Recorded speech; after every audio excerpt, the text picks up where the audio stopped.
بسم اللہ الرحمن الرحیم۔ خلافت ایسی ہوتی ہے۔ عمر بن عبدالعزیز رحمۃ اللہ علیہ کے پاس زکوٰۃ کا مال آتا ہے۔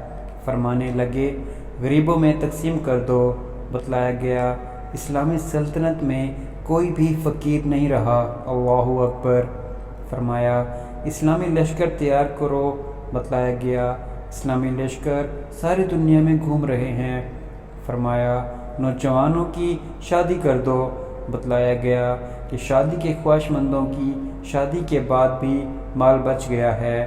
فرمایا اگر کسی کے ذمہ قرض ہے تو ادا کر دو۔ قرض ادا کرنے کے بعد بھی مال بچ گیا۔ فرمایا دیکھو یہودی اور عیسائیوں میں سے کسی پر قرض ہے تو ادا کر دو۔ یہ کام بھی کر دیا گیا، مال پھر بھی بچ جاتا ہے۔ فرمایا اہل علم کو مال دیا جائے، ان کو دیا گیا، مال پھر بھی بچ جاتا ہے۔